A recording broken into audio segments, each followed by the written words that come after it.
నమస్తే మిత్రులారా, welcome to juniors global. నేను గణేష్. ముఖ్యంగా ఈ వీడియోను మంతని కాన్స్టిట్యున్సీలో ఉన్న ప్రతి ఒక్క ప్రజలు చూడాల్సిన వీడియో. ప్రతి ఒక్కరిని స్కిప్ చేయకుండా చూడండి. చూస్తే 2028-29 ఫినాన్షియల్ ఇయర్లో జరిగే ఎలక్షన్లో మంతని కాన్స్టిట్యున్సీ నుంచి ఎవరు గెలవబోతున్నారు, ఏ పార్టీ ముందంజలో ఉండబోతుంది, దాని మీద సిపాక్ సర్వే ఒక సంచలన రిపోర్టు రిలీజ్ చేసింది. రానున్న రోజులలో మంతని నుంచి ఒక టైగర్ బయటకు వెళ్తున్నాడు అనే ఒక భావన వినబడుతూ ఉన్నది. అసలు ఏంటి, ఏ పార్టీకి ఎంత పర్సంటేజ్ వచ్చింది, ఏ పార్టీ ఎంత గెలుపు దశలో ముందుంది, దాని మీద పూర్తి చర్చ పెట్టుకుందాం. వీలైతే ఈ వీడియోను షేర్ చేయండి, ఒక లైక్ చేయండి, అదేవిధంగా ఒక కామెంట్ చేసే ప్రయత్నం అయితే చేయండి. రైట్. అయితే మంతని నియోజకవర్గ ముందస్తు ఎన్నికల సర్వే 2028-29 ఫినాన్షియల్ ఇయర్లో సిపాక్ సర్వే అంచనా. ఒక సిపాక్ సర్వే అంచనా అంటే అసలు సిపాక్ సర్వే ఏంటిది? సిపాక్ సర్వే అనేది ఇంతకుముందు మన సాధారణ ఎన్నికలు, కాంగ్రెస్ ప్రభుత్వం ఏర్పడినప్పుడు సీదా ఎన్నికలు జరిగినాయి కదా, అసెంబ్లీ ఎన్నికలు. దాంట్లో కాంగ్రెస్కి సీట్లు ఎన్ని వస్తాయి, బీజేపీకి ఎన్ని వస్తాయి, బీఆర్ఎస్కి ఎన్ని వస్తాయి, ఇతరులు ఎన్ని గెలుచుకుంటారనే దాని మీద సంచలన రిపోర్ట్ ఇచ్చింది. ఆ రిపోర్ట్ ఆధారంగానే 1-2 సీట్లు అటు అయినప్పటికీ ఆ సిపాక్ సర్వే చెప్పిన ప్రకారంగా తప్పకుండా సీట్లు వచ్చినాయి. ఈ సిపాక్ సర్వే అనేది ఇప్పటిది కాదు, జమాన్ల నుంచి వస్తున్న సర్వే. ఇది చెప్పింది అంటే 100% చెప్తా ఉన్నా, అందులో 98% పక్కా జరుగుతుంది. ఎస్, ఇది ముందస్తు ఎన్నికలకు సంబంధించిన మీకు సమాచారం. మంతనిలో ఎవరికి ఎంత పర్సంటేజ్ వస్తుంది మనం ఒకసారి మాట్లాడుకుందాం. మంతనిలో ప్రధానంగా దుద్దిల్ల శ్రీధర్ బాబు కాంగ్రెస్ నుంచి, పుట్ట మధుకర్ బీఆర్ఎస్ నుంచి, వీళ్ళిద్దరి మధ్యనే పోటాపోటీ ఉంటుంది. సో వీళ్ళిద్దరి మధ్య పోటాపోటీలో మళ్ళా భారతీయ జనతా పార్టీ పుంజుకున్నది. భారతీయ జనతా పార్టీ అమాంతం బీఆర్ఎస్ తొక్కేసి మధ్యలో స్టేజ్కి వచ్చింది.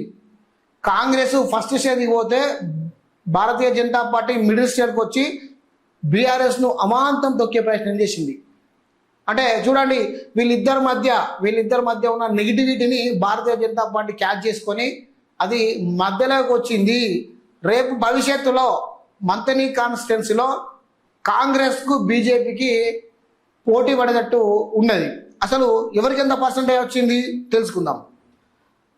BRS 17.7%, BJP 33.65%, Congress 42.59%.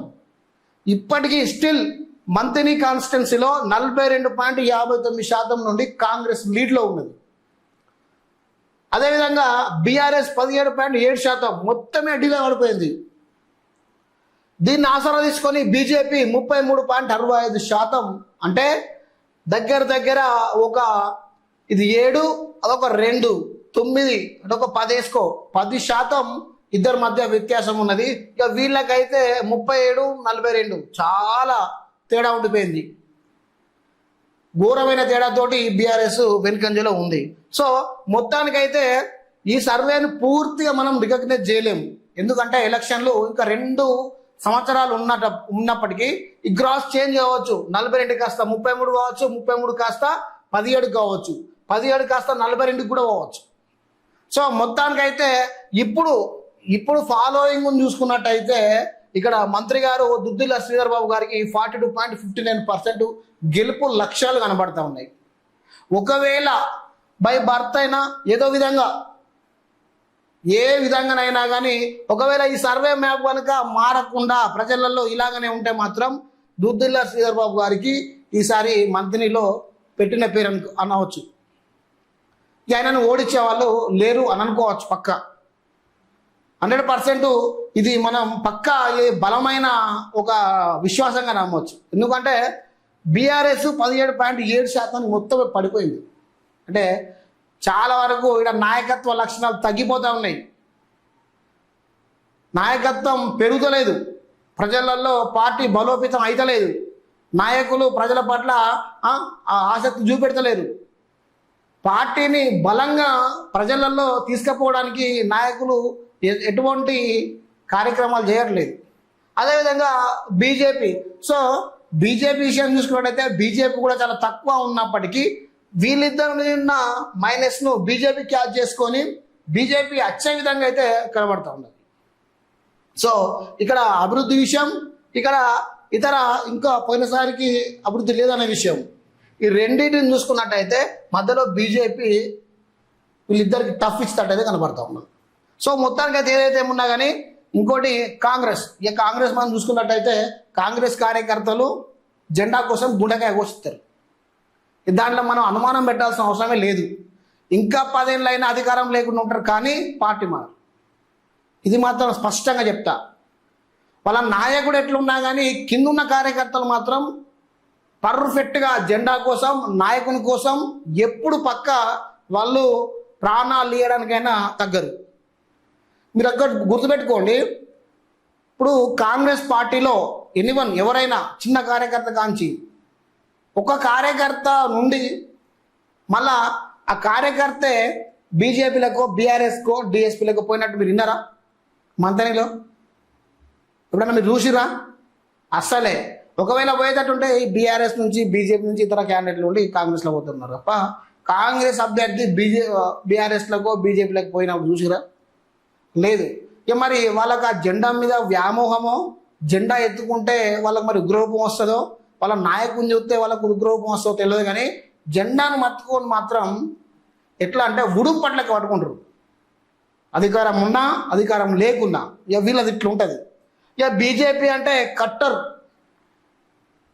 ఇక నువ్వు అధికారం ఇయ్యకపో, పార్టీకి ఫండ్ ఇయ్యకపో, నువ్వు అరచుకోపో, జెండా వేసింది అంటే ఇక వేరే ముచ్చట.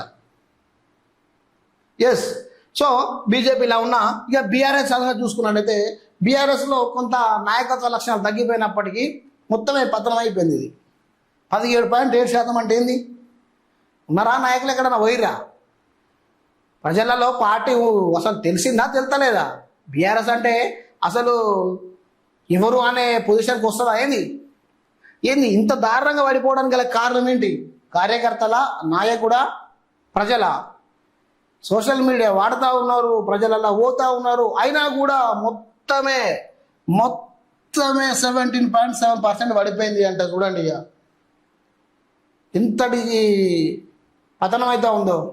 సో మొత్తానికైతే ఒకవేళ ఈ పర్సంటేజ్లు ఇలా ఉంటే మాత్రం తప్పకుండా బీఆర్ఎస్ నుండి పోటీ చేసే పుట్ట మధుకర్ ఈసారి గెలవనట్టే.